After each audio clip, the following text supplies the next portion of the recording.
I've built a sales pipeline of over $60,000. I've helped the church sell out 3 musical performances, and I've also helped a real estate business rent out 3 apartments. And so if you're a business owner and you feel like, yeah, but we have tried ads, but they simply don't work for us, I am not here to argue with you, because you're probably right about one thing, and that is that most businesses run ads that simply don't work. The reason isn't that ads are dead or that people are not buying from ads. The reason is usually way simpler than that. Most businesses don't lose money because they run ads, but they lose the money because they don't know what to do with the data when the ads have actually been live for a while. So what I'm going to be teaching you today is how to divide your ads into 4 different categories, and based off of that, know exactly what action you need to take based on what category the ads that you are running are falling into. So instead of asking a vague question such as, is this ad good or bad? You will start to ask yourself, okay, what category does this ad fall into, and what action do I need to take as a consequence of that? Once you understand this, ads stop feeling random and start feeling logical instead. To understand this framework, to be able to categorize each ad into these 4 different categories, we need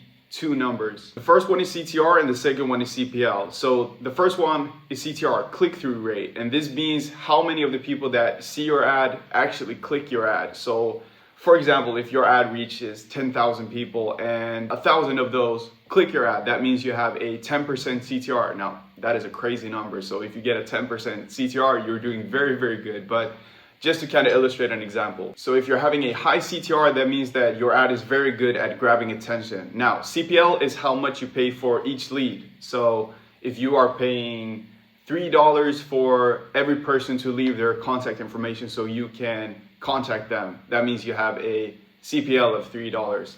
Not that complicated. So in other words, CTR answers one question, and that is, how good is your ad at stopping people when they are scrolling on their feed, for example, and grabbing their attention? While CPL answers the question that, are those clicks turning into leads at a reasonable cost? Now, the first one is the best case scenario. That means that you have a high CTR, so you have many people clicking your ads, and you have a low CPL, which means that you are not paying much for every lead that you are getting. This is a winner, a killer ad, and believe it or not, this could be where some business owner mess up. They have an ad that is performing very, very well, but they ask themselves questions like, what if this stops working? Maybe I should wait a bit longer. What if I mess this up? But this is where you need to double down and pour, I was gonna say pour as much money as you possibly can. That might not be the case, but here's when you really should double down. Because usually in cases like this is where you can think of it as, you have a machine where, for example, for every dollar that you're pouring in, you're getting 3, 5, or maybe even 10 times the amount of dollars that you are spending. For example, during my last campaign for one of my clients, he spent 2.2K in ad spend,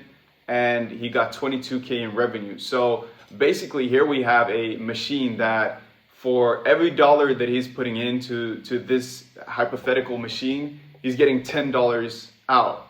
So you do the math, but if I have a machine like this, I wanna pour as much money as I can into that machine so that I can get as much output as possible. So his problem now is how to handle all those bookings that he's getting, but that's a conversation for another day. So when you have a high CTR and a low CPL, what you want to do here is simple. You want to scale gradually, you want to duplicate what works, and keep measuring the results that you are getting. So you are not reinventing the wheel here, but instead just duplicating and refining and scaling what you already know works. Type 2 is where you have a high CTR, but you also have a high CPL. So you are getting a lot of clicks, but you are also paying a lot of money for every lead that you are getting. This doesn't necessarily mean that the ads in and of themselves aren't working, but more so that the qualification is weak, because you are, as I said, you're getting a lot of clicks, but you are not getting a lot of opt-ins, and those clicks actually becoming leads. So what it actually tells us is this, that your hook is strong, but your qualification is weak. So the people that are clicking your ad are not the people that you want to sell. That could be one scenario. Another scenario could be that your ads and your landing page are in a line. So the people that click your ad, when they get to your landing page, the landing page doesn't look as they expected it to. And so then it might also be a case of, as I said, them not being aligned.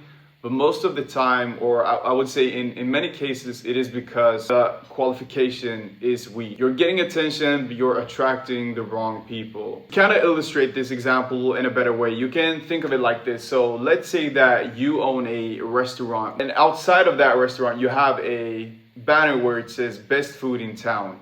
Now, best food in town, that could mean a lot of different things, right? So you might get people walking into your restaurant who want the best quality food.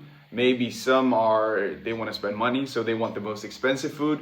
But then you might also get people who want cheap food, who want fast food. So in this case, simply having best food in town is a very vague explanation that doesn't really tell the people walking into your restaurant what your food is about. So to kind of sum this point up, attention does not equal intent. But what you don't want to do in this case is to simply kill the ad, because you know that your ad is working, or more specifically your ad creative and your ad copy is working because you are getting a lot of clicks. So what you want to make sure to do in this case is to tighten up your funnel. You might want to go through the customer journey, kind of try to zoom out and get an outside perspective of how the customers or the people that you are targeting, how their journey actually, or what their journey actually looks like. And another thing that you can do here is to ask someone maybe some of your friends or your mom or your dad, to whoever fits the target market, to actually go through the customer journey so that you can get their feedback on what they feel like is working and what they feel like could be improved on. Because what I realize is that oftentimes when you are creating ads, you get so focused on what you are doing that you kind of you see your ad and you see maybe your landing page or booking page or sales page or whatever it is.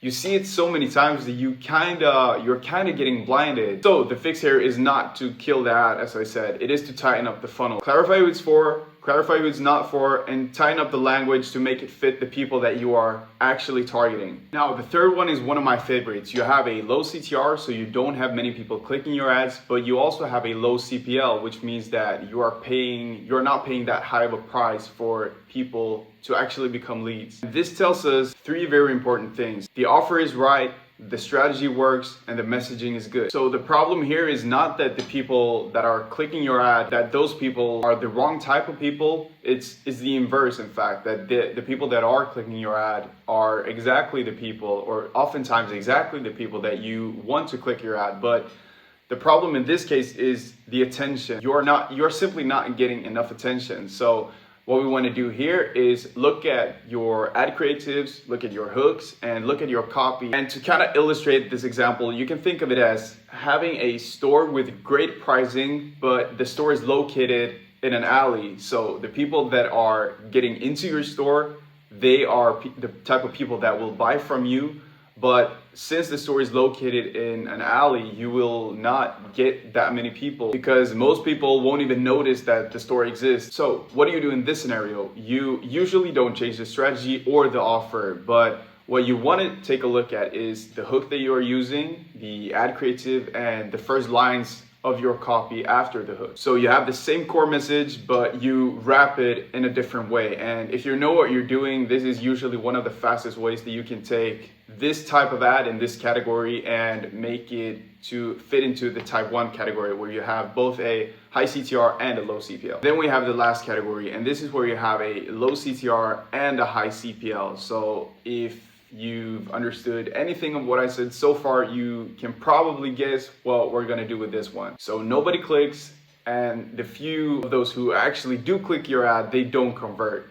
So this is not a scenario where we should be looking at optimizing. We should simply kill these ads. We turn them off, we move on, and we use it as a learning experience to know what we should not do moving forward. And we take the money that we're spending on these ads and we pour it into the winner ads that we do have. Some ads are simply not meant to be saved. And one thing I want you to take from this is that don't see these ads as failures, see them as feedback. And as I said, you will be able to take the money that you were spending on these ads and pour it into the ads that are performing well, so that way you will get a better return on your ad spend. And I mean, better return on your ad spend means more money. So Sounds pretty good to me. So what I want you to do right now is to look at the ads that you are currently running and categorize them into each of these 4 categories. And then based off of the category that each ad falls into, take the action required. To sum it up, we have type 1, and this is where you have a high CTR and a low CPL.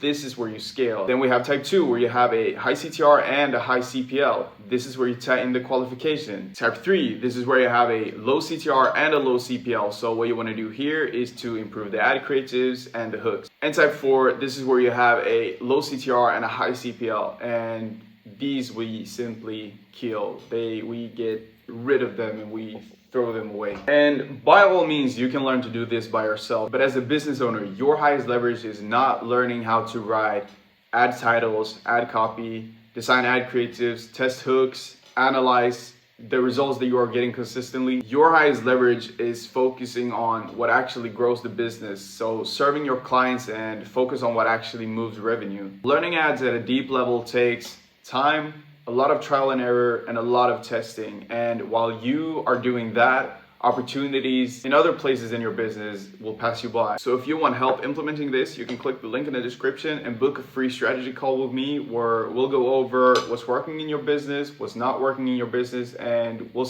basically see if it makes sense for us to work together. I appreciate you for watching, and I'll catch you in the next video.